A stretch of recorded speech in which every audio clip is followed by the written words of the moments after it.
ಬಿಡೋದಿಲ್ಲ ಅಂತ ಹೇಳಿದ್ರು. ಎಷ್ಟು ವಿಚಾರಗಳು ಅವ್ರು ಹೇಳಿದ್ದು. ಒಂದ್ಸಾರಿ ರಂಜಾನ್ ಅವರು ಬೆಳಗಿನ ನಮಾಜ್ ಮುಗಿಸ್ಕೊಂಡು ಬರ್ತಾ ಇದ್ರು. ಅವರ ಜೊತೆಯಲ್ಲಿ ಅವರ ಅನುಯಾಯಿಗಳು ಬರ್ತಾ ಇದ್ರು. ದಾರಿಯಲ್ಲಿ ಒಂದಿಬ್ಬರು ಅವರನ್ನ ನೋಡಿ ಅವರ ಅನುಯಾಯಿಗಳು ಮಾತಾಡಿಕೊಂಡ್ರು. ನೋಡಿ, ನಾವೆಲ್ಲ ಎಷ್ಟು ಪುಣ್ಯವಂತರು, ನಾವು ನಮಾಜ್ ಮುಗಿಸ್ಕೊಂಡು ಬರ್ತಾ ಇದ್ದೀವಿ, ಇವರೆಂತ ಕಾಫಿರದಾರೆ, ಇನ್ನೂ ಮಲಗಿದ್ದಾರೆ ಅಂತ ಹೇಳ್ಕೊಂಡು ಬರ್ತಾ ಇದ್ದೀವಿ. ಇದು ಪ್ರವಾದಿಗಳ ಕಿವಿಯಲ್ಲಿ ಬಿತ್ತು. ಪ್ರವಾದಿಗಳ ತಕ್ಷಣ ನೀವು ಹೋಗಿ ನಾನು ಬರ್ತೇನೆ ಅಂತ ಹೇಳಿ ಮತ್ತೆ ವಾಪಸ್ ಹೊರಟರು. ಯಾಕೆ ವಾಪಸ್ ಹೊರಡ್ತಾ ಇದ್ದಾರೆ ಪ್ರವಾದಿಗಳು ಅಂತ ಹೇಳಿ ಅನುಯಾಯಿಗಳು ಮತ್ತೆ ಹಿಂಬಾಲಿಸ್ಕೊಂಡು ಬಂದ್ರೆ, ಅವರು ಮತ್ತೆ ಮಸೀದಿಯಲ್ಲಿ ಬಂದು ಮತ್ತೆ ಇನ್ನೊಂದು ಸಾರಿ ನಮಾಜ್ ಮಾಡಿ ಎದ್ದು ಬಂದರು. ಅನುಯಾಯಿಗಳು ಕೇಳಿದ್ರು, ಪ್ರವಾದಿಗಳೇ, ಈ ರೀತಿ ರಂಜಾನ್ನ ಇನ್ನೊಂದು ವಿಶೇಷವಾದ ನಮಾಜಿನ ಬಗ್ಗೆ ನಮ್ಗೇನು ಹೇಳ್ಕೊಡ್ಲಿಲ್ವಲ್ಲ ನೀವು? ಅದಕ್ಕೆ ಪ್ರವಾದಿಗಳು ಹೇಳಿದ್ರು, ಇದು ಹೇಳುವಂಥದ್ದಲ್ಲ, ನನ್ನನ್ನು ನಾನು ಗಮನಿಸದೆ ಇನ್ನೊಬ್ಬರನ್ನ ನಿಂದೆ ಮಾಡುವವರ ಜೊತೆಯಲ್ಲಿ ನಮಾಜ್ ಮಾಡಿದ್ದರ ತಪ್ಪನ್ನ ಕ್ಷಮಿಸುವಂತ ಹೇಳಿ ಅಲ್ಲಾಹನನ್ನ ನಾನು ಮತ್ತೆ ಇನ್ನೊಂದು ಸಾರಿ ಕೇಳಿಕೊಂಡೆ. ಅಂದ್ರೆ ನಾವು ನಮ್ಮ ಅಂತರಂಗವನ್ನು ಶುದ್ಧಿ ಮಾಡಿಕೊಳ್ಬೇಕು, ಇನ್ನೊಬ್ಬರನ್ನ ಟೀಕೆ ಮಾಡಬಾರ್ದು. ಎಷ್ಟು ಸೂಕ್ಷ್ಮವಾದಂತ ಮಾತು. ನಮ್ಮ ಬದುಕಿನಲ್ಲಿ ಪ್ರವಾದಿಗಳ ಜೀವನದಲ್ಲಿ ಬಂದಂತ ಅನೇಕ ವಿಚಾರಗಳು ಬರ್ತವೆ. ಹೌದು, ಜಕಾತ್ ಇವೆಲ್ಲ ನಿಮಗೆ ಗೊತ್ತಿರೋದು, ಅದ್ರ ಬಗ್ಗೆ ಹೇಳ್ಬೇಕಾದೇನಿಲ್ಲ. ಮದೀನಾದಲ್ಲಿ ಇದ್ದಾಗ ಈ ಪ್ರಾರಂಭದ ಸನ್ನಿವೇಶದಲ್ಲಿ ಅವರ ಅನುಯಾಯಿಗಳಿಗೆ ಊಟಕ್ಕೂ ತೊಂದರೆ ಆದಂತ ಪ್ರಸಂಗ ಇತ್ತು. ಕೆಲವರು ತುಂಬಾ ಹಸುವಿನಿಂದ ಪ್ರವಾದಿಗಳ ಬಳಿ ಜಕಾತಿನ ಹಣ ಇರ್ತದೆ, ಅದನ್ನೇನಾದ್ರು ತೆಗೆದುಕೊಳ್ಳೋಣ ಅಂತ ಹೇಳಿ ಬಂದು ಪ್ರವಾದಿಗಳೇ ತುಂಬಾ ಹಸಿವಾಗ್ತಾ ಇದೆ. ಅವ್ರೇನ್ ತಿಳ್ಕೊಂಡಿದ್ರು, ಪ್ರವಾದಿಗಳು ಉಂಡು ಸುಖವಾಗಿದ್ದಾರೆ ಅಂತ. ಆದ್ರೆ ಅವರು ತಮ್ಮ ನಿಲುವಂಗಿಯನ್ನ ಕಳಚಿ ತೋರಿಸಿದ್ರು. ಹೊಟ್ಟೆ ಮೇಲೆ ದಿಗ್ಗಿಯಾಗಿ ಒಂದು ಬಟ್ಟೆ ಕಟ್ಟಿಕೊಂಡಿದ್ದಾರೆ. ಯಾಕೆಂದ್ರೆ ಅವರು ಊಟ ಮಾಡಿ 3 ದಿವಸ ಆಗಿದೆ. ಪ್ರವಾದಿಗಳೇ, ನಿಮ್ಮ ಹತ್ರ ಹಣ ಇದೆಯಲ್ಲ, ಯಾಕೆ ಊಟ ಮಾಡಬಾರ್ದು ಅಂತ ಕೇಳಿದ್ರು.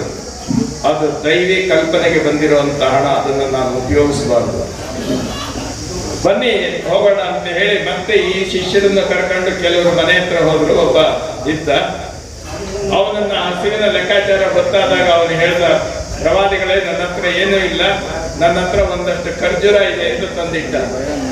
ಎಲ್ಲರೂ 2 ಖರ್ಜೂರ ಹಂಚಿಕೊಂಡು ತಿಂದ್ರು. ಪ್ರವಾದಿಗಳ ಮೇಲೆ ಯಾರು ಕೇಳೋರಿದ್ರು, ಏನ್ ಬೇಕಾದ್ರೂ ಮಾಡ್ಬೋದಾಗಿತ್ತಲ್ಲ. ಅಲ್ಲ, ಅವ್ರು ಏನು ಹೇಳಿದ್ರು ಅದರಂತೆ ನಡೆದ್ರು. ಇದನ್ನ ನಾವು ಸರಿಯಾದ ರೀತಿಯಿಂದ ನಾವು ಗಮನಿಸ್ಬೇಕಾಗ್ತದೆ. ಎಲ್ಲ ಅವರ ವಿರುದ್ಧ ಬಂದವರು ಯಾರು? ಅವರು ಮೊಟ್ಟ ಮೊದಲು ನಮಾಜ್ ಕೂತಾಗ ಅವ್ರ ತಲೆ ಮೇಲೆ ಕಸ ಸುರಿದಂತ ಜನ ಇದ್ರು ಮಕ್ಕಾದಲ್ಲಿ. ಅಲ್ಲಿಂದ ಅವರು ಬಂದು ಮತ್ತೆ ಮೊದಲನೇ ಸಾರಿ ಅವರು ಬಂದಾಗ, ಅವ್ರು ಬಂದ್ರೆ ನಮಗೇನ್ ತೊಂದರೆ ಆಗ್ತದೆ ಅಂತ ಅಂದ್ಬಿಟ್ಟು ಅವ್ರನ್ನ ತಡೀಲಿಕ್ಕೆ ಪ್ರಯತ್ನ ಮಾಡಿದ್ರು ಸತ್ಯ ವಿರೋಧಿಗಳು. ಆ ಸಮಯದಲ್ಲಿ ತುಂಬಾ ಬಲಶಾಲಿಗಳಾಗಿದ್ದರು ಪ್ರವಾದಿಗಳು. ಅವರ ಅನುಯಾಯಿಗಳ ಸಂಖ್ಯೆ ಸಹಸ್ರ ಇತ್ತು. ಅವರ ಅನುಯಾಯಿಗಳು ಹೇಳಿದ್ರು, ಈ ಕೆಲವು ಜನಗಳ ಮಾತೇನು ಕೇಳೋದು, ನಾವು ಹೋಗೋಣ ಅಲ್ಲಾಹನ ಹತ್ರ. ಪ್ರವಾದಿಗಳು 1 ವರ್ಷ ಮುಂದಕ್ಕೆ ಹೋಗೋದಕ್ಕೆ ಒಪ್ಕೊಂಡ್ರು. ಕಾರಣ ಏನು ಅಂತಂದಾಗ, ನಾವು ದೇವರ ಬಳಿ ಹೋಗಬೇಕಾದಂತೂ ನಮ್ಮ ಹಠ ಸಾಧನೆಗಲ್ಲ, ನಾವು ಭಗವಂತನಿಗೆ ಸಮರ್ಪಿತವಾಗಲಿಕ್ಕೆ. ಅದಕ್ಕೋಸ್ಕರ 1 ವರ್ಷ ಬಿಟ್ಟರು ಚಿಂತೆ ಇಲ್ಲ. ನೋಡಿ, ಸಲಹೆ ಹುದೈಬಿಯಾ ಸಂಧಿಯಿಂದ ನಾವು ಕಲಿಬೇಕಿದ್ದನ್ನ. ಅವರು ಮುಂದಿನ ವರ್ಷ ಮಕ್ಕಾಗೆ ಬಂದಾಗ ಊರು ಜನ ಅಲ್ಲಿದ್ರಲ್ಲ, ಹಿಂದೆ ಎಲ್ಲ ಇವರು ತಲೆ ಮೇಲೆ ಕಸ ಸುರಿದಂತ ಜನ, ಅವರೆಲ್ಲ ಇನ್ನ ನಮ್ಗೆ ಉಳಿಗಾಲ ಇಲ್ಲ, ನಮ್ಮನ್ನ ಕೊಂದು ಬಿಡ್ತಾರೆ ಅಂತ ಹೇಳಿ ಊರು ಬಿಟ್ಟು ಓಡೋಗಿ ಎಲ್ಲ ಕಾಡು ಸೇರ್ಕೊಂಡಿದ್ರ ಆ ಜನ. ಬಂದು ಪ್ರವಾದಿಗಳು ತಮ್ಮ ಮಕ್ಕಾದ ಆ ಸ್ಥಾನದಲ್ಲಿ ತಮ್ಮ ನಮಾಜನ್ನು ಸಂಪೂರ್ಣವಾಗಿ ಸಲ್ಲಿಸಿ ಹೊರಗಡೆ ಬಂದು ಹೇಳಿದ್ರು, ಇಲ್ಲಿಂದ ಜನ ಎಲ್ಲ ವಾಪಸ್ ಬನ್ನಿ, ಅಲ್ಲಾಹ ನಿಮ್ಮನ್ನೆಲ್ಲ ಕ್ಷಮಿಸಿದ್ದಾನೆ, ನೀವು ಬೆಳಕನ್ನ ಕಂಡು ಬೆಳಕಿನ ಹಾದಿಯಲ್ಲಿ ಹೋಗಿ. ಆ ಜನರಿಗೆ ಆಶ್ಚರ್ಯ ಆಯ್ತು. ಅದುವರೆಗೂ ಆ ರೀತಿ ಇರಲಿಲ್ಲ. ಅಲ್ಲಿ ಗೆದ್ದವರನ್ನ ಕತ್ತರಿಸ್ತಾ ಇದ್ದಾರೆ. ಆದ್ರೆ ಅಂತ ಪ್ರಸಂಗದಲ್ಲಿ ಅವ್ರನ್ನೆಲ್ಲ ಕರ್ಕೊಂಡು ಅವರೆಲ್ಲ ಅವರ ಅನುಯಾಯಿಗಳಾಗಿ ಸಂಪೂರ್ಣವಾಗಿ ತಾವೆಲ್ಲರೂ ಶಾಂತಿ ಧರ್ಮವನ್ನ, ಇಸ್ಲಾಂ ಧರ್ಮವನ್ನ ಸ್ವೀಕಾರ ಮಾಡಿದ್ರು. ಅವರ ಜೀವನದಲ್ಲಿ ನಾವು ಇಂತಹ ಕೆಲವು ಪ್ರಸಂಗಗಳಿವೆಯಲ್ಲ, ಇವನ್ನ ನಾವು ಇಟ್ಟುಕೊಂಡು ನಮ್ಮ ಬದುಕಿನಲ್ಲಿ ಅಳವಡಿಸ್ಕೊಳ್ಬೇಕು. ನಾವು ಅದರಂತೆ ನಡಿಬೇಕು ಅನ್ನೋದಿದೆಯಲ್ಲ, ಅದು ಬಹಳ ಮುಖ್ಯ. ಯಾರೇ ಆಗಲಿ ಒಂದು ಲೆಕ್ಕದಲ್ಲಿ ನಾನು ಹೇಳಿದ್ನಲ್ಲ, ಲಾ ಇಲಾಹ ಇಲ್ಲಲ್ಲಾಹ ಅನ್ನೋದಕ್ಕೂ ಪ್ರಭುದೇ ಬಸವಣ್ಣನವರ ಈ ವಚನಕ್ಕೂ ಏನಾದ್ರೂ ವ್ಯತ್ಯಾಸ ಇದೆಯಾ? ಹಾಗಿರಬೇಕಾದ್ರೆ ನಾವ್ಯಾತಕ್ಕೆ ನೋಡಿ, ಮನುಷ್ಯ ಇಡೀ ಪ್ರಪಂಚದಲ್ಲಿ ಮನುಷ್ಯರೆಲ್ಲ ಒಂದೇ. ಅವನನ್ನ ಜಪಾನಿ ಅಂತೀವಿ, ಇವನ್ನ ಚೈನಿ ಅಂತೀವಿ, ಇವನ್ನ ಆಫ್ರಿಕನ್ ಅಂತೀವಿ, ಇವನ್ನ ಇಂಡಿಯನ್ ಅಂತೀವಿ, ಅವನ ಅಮೆರಿಕನ್ ಅಂತೀವಿ, ಬೇರೆ ಬೇರೆ. ಆದ್ರೆ ಒಬ್ಬ ಅಮೆರಿಕನ್ ಆಫ್ರಿಕಾಗೆ ಹೋದಾಗ ಒಂದು ಆಕ್ಸಿಡೆಂಟ್ ಆಗಿ ಅವನು ಬದುಕಿಸ್ಲಿಕ್ಕೋಸ್ಕರ ಬ್ಲಡ್ ಕೊಡಬೇಕು ಅಂತ ಹೇಳಿದ್ರೆ ಅಮೆರಿಕನ್ ಬ್ಲಡ್ ಬೇಕು ಅಂತ ಏನಾದ್ರು ಕೇಳ್ತಾರಲ್ಲಿ? ಅಲ್ಲಿ ಮನುಷ್ಯನ ರಕ್ತ ಬೇಕು. ಇಡೀ ಪ್ರಪಂಚದಲ್ಲಿರುವ ಎಲ್ಲ ಜನಗಳ ರಕ್ತ, ಎಲ್ಲ ಮನುಷ್ಯರ ರಕ್ತ ಎಲ್ಲರಿಗೂ ಬರ್ತದೆ. ಆಗಿರ್ಬೇಕಾದ್ರೆ ವ್ಯತ್ಯಾಸ ಏನು? ದೈವ ಸೃಷ್ಟಿಯಲ್ಲಿ ಭಗವಂತ ಒಬ್ಬರನ್ನ ಎಲ್ಲ ರೀತಿಯಿಂದ ಮಾಡಿರುವಂಥದ್ದು. ಆ ಲೆಕ್ಕದಲ್ಲಿ ನಮ್ಮ ಬದುಕನ್ನ ಬೆಳೆಸ್ಕೊಂಡು ಹೋಗ್ಬೇಕು ಅಂತ ಹೇಳಿ ಅತ್ಯಂತ ಅಸಂಸ್ಕಾರಯುತರಾಗಿದ್ದಂತಹ ಜನಗಳನ್ನೆಲ್ಲ ಪರಿವರ್ತನೆ ಮಾಡಿ ಅವ್ರನ್ನ ಶಾಂತಿ ಮಾರ್ಗದಲ್ಲಿ ತಂದು ಮಾರ್ಗದರ್ಶನ ಮಾಡಿದ್ರು. ಕುರಾನ್ ಭಗವಂತನ ಮುಖವಾಗಿ ಭಗವಂತನಿಂದ ಅವರಲ್ಲಿ ಅವತೀರ್ಣವಾದಂತಹ ಧರ್ಮ ಗ್ರಂಥ. ಅದನ್ನು ಆಚರಣೆ ಹೇಗೆ ಮಾಡಬೇಕು ಅಂತ ಹೇಳಿ ಹಂತ ಹಂತಗಳಲ್ಲಿಯೂ ಸಹ ಪ್ರವಾದಿಗಳು ನಮ್ಗೆ ಹೇಳ್ಕೊಟ್ಟಿದ್ದಾರೆ. ವಾಸ್ತವವಾಗಿ ಹೇಳೋದಾದ್ರೆ ತಾವೆಲ್ಲ ಪುಣ್ಯವಂತರು. ಪ್ರವಾದಿಗಳ ಮಾತನ್ನು, ಪ್ರವಾದಿಗಳ ಕೈ ಹಿಡಿದು ನಡೆಯುವಂತಹದ್ದು ಎಲ್ಲ. ನಮ್ಮ ಧಾರ್ಮಿಕವಾಗಿರುವಂತಹ ಶ್ರದ್ಧೆ, ನಂಬಿಕೆ ಇವೆಲ್ಲ ಇರ್ತವೆ.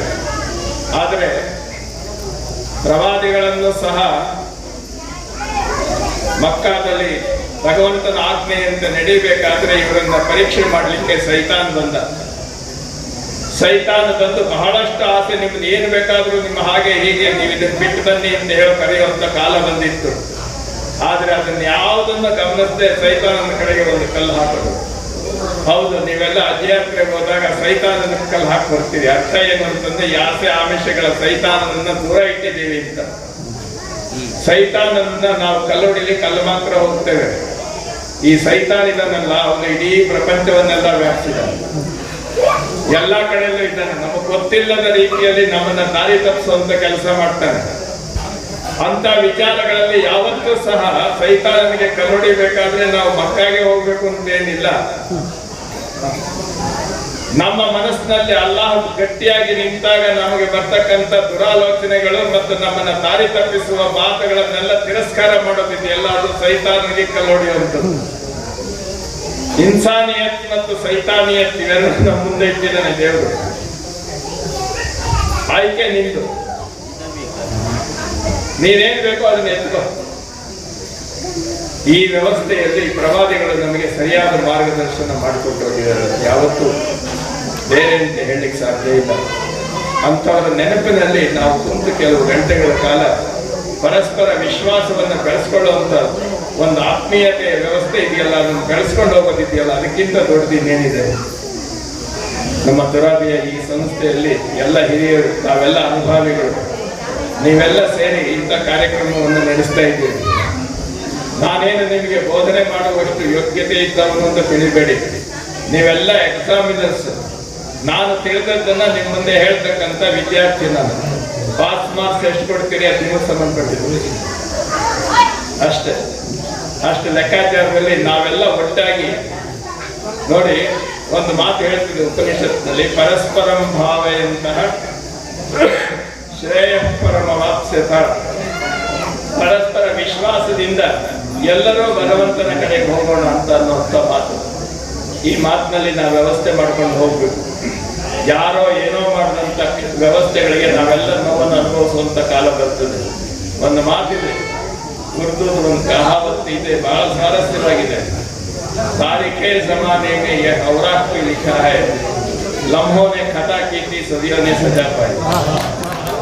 ಆ ರೀತಿ ಆಗಬಾರ್ದು. ನಮ್ಮ ಕ್ಷಣಗಳು ಮಾಡಿದ ತಪ್ಪಿಗೆ ಯುಗಗಳ ಶಿಕ್ಷೆ ಅನುಭವಿಸುವಂತ ವ್ಯವಸ್ಥೆ ಆಗಬಾರ್ದು. ಬಹಳ ಅದ್ಭುತವಾದ್ದು ಅವರ ಕಾರ್ಯಕ್ರಮಗಳು, ಬಹಳ ಹೃದಯ ಮುಟ್ಟುವಂತ